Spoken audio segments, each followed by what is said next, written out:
not travel warning.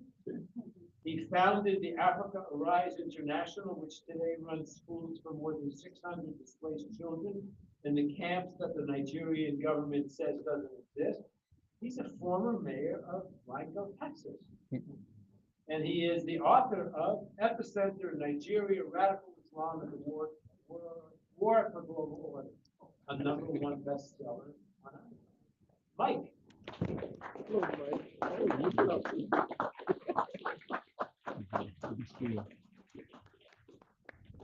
Thank you.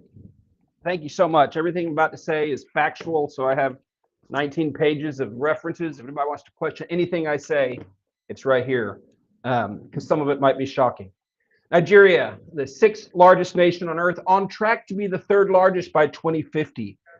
Top 5 OPEC, $1 trillion in minerals, a cultural powerhouse. Nigerians are among the most educated and wealthy in the United States, and they do it with integrity, sharing the values that made America great. Last year, General Michael Langley, AFRICOM, declared the region anchored by northern Nigeria as the epicenter of global terror. ISIS, Al-Qaeda, others call it home. Their stated ambition, full Sharia across Nigeria, and then a global jihad launch pad.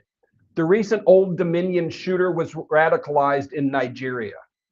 2 scenarios. America's greatest African ally, innovative, peaceful, and prosperous, or the greatest security threat of the next generation, a Sharia exporting giant.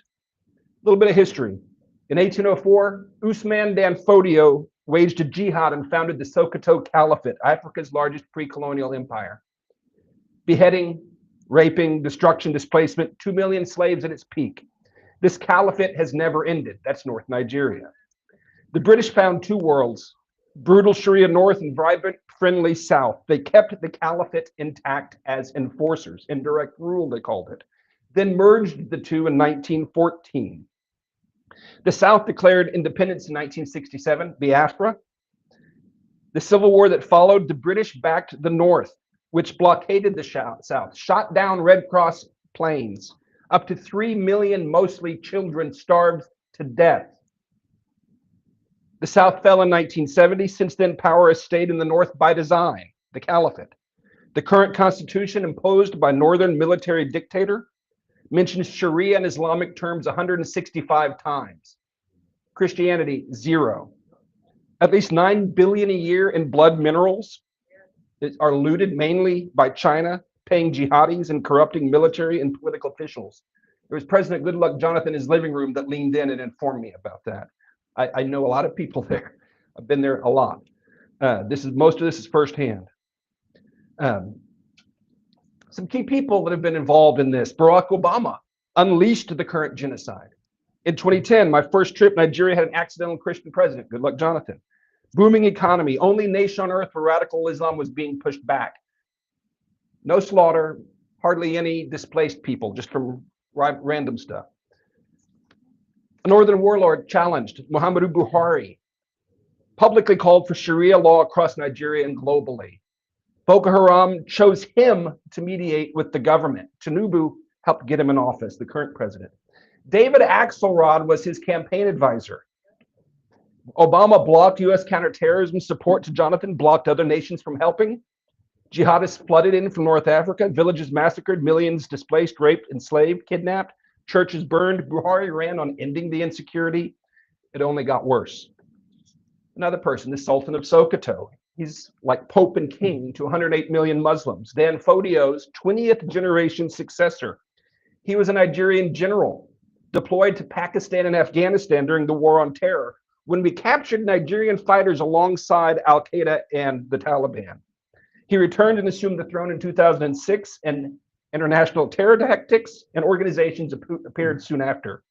He has never decreed an end to the killing or mineral looting in his domain, but he's called social media a terror organization. In 2025, he publicly supported the push for Sharia in traditionally Christian southern states. President Bola Tinubu, if that's his real name.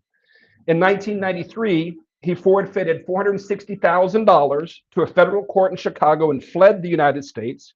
That was proceeds from a heroin trafficking ring, which, by the way, heroin funds 37% of jihad around the world.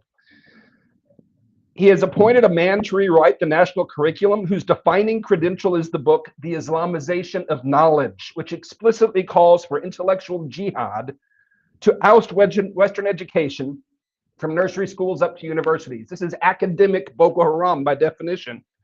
And this is the guy that Tinubu put in charge of the curriculum of 50 million African Nigerian children.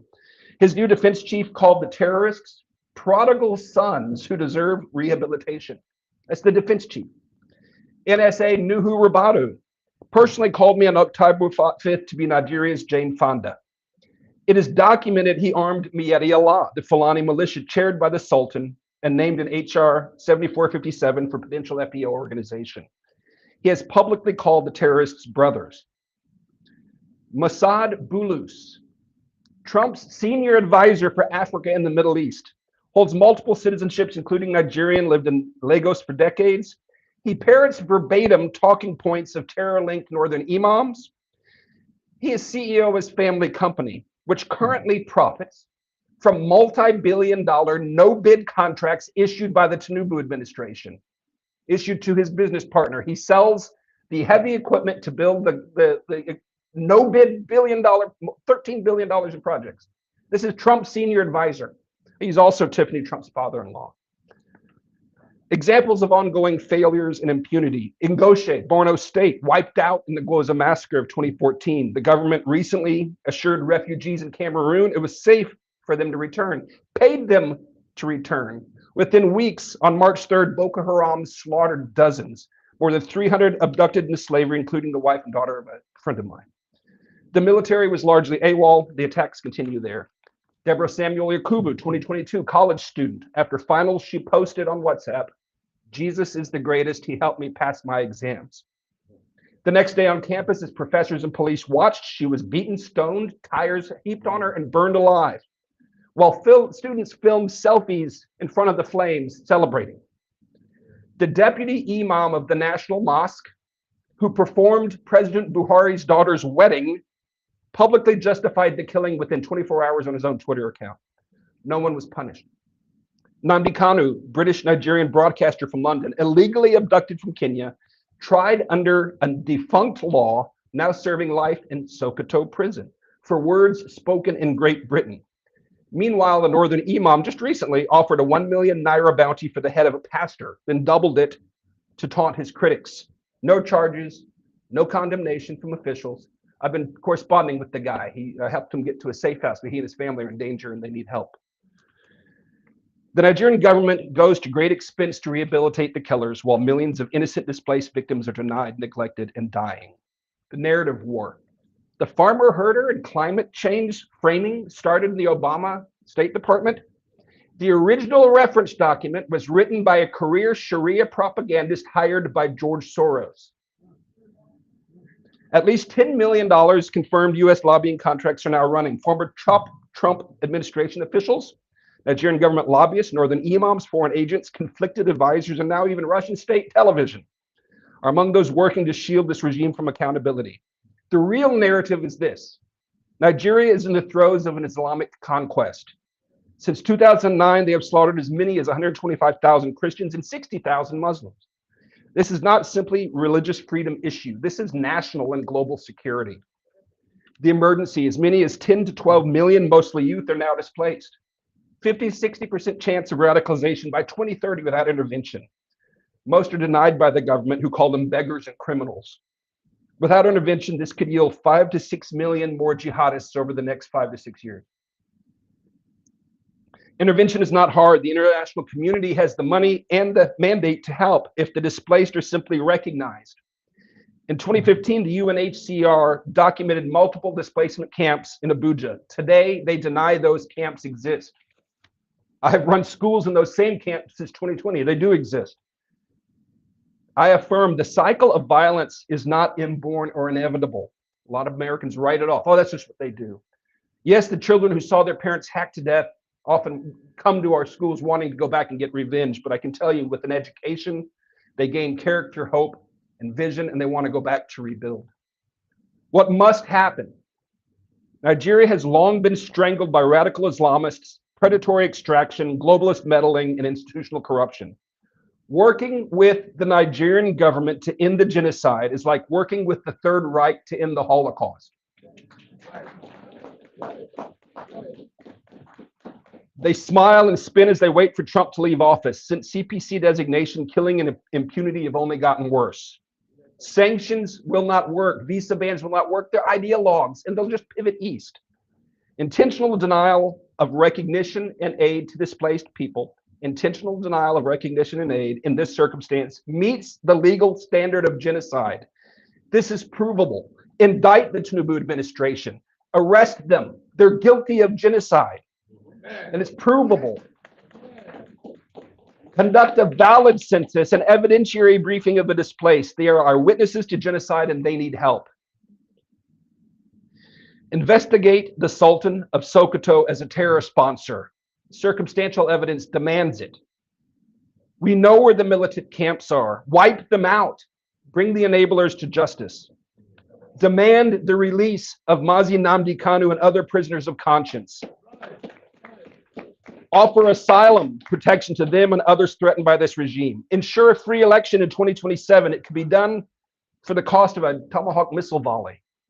Tinubu was declared the winner with less than 9 million votes in a nation of 230 million. A free election changes everything. Let the people vote on a new constitution and self-determination. Like so many other British colonial contraptions designed to fail, separation is likely inevitable, and it is just. The time is now. Nigeria is at a crossroads. It will become either a peaceful, prosperous ally or a massive launchpad for global jihad. There is no going back to the status quo. If the world turns away after this unprecedented scrutiny, the backlash will be bloody and absolute. The window is closing. We must call this what it is and intervene now, or the current genocide will grow and draw more innocent blood, not just there, but here in the United States. Thank you. Wow. I gotta know you.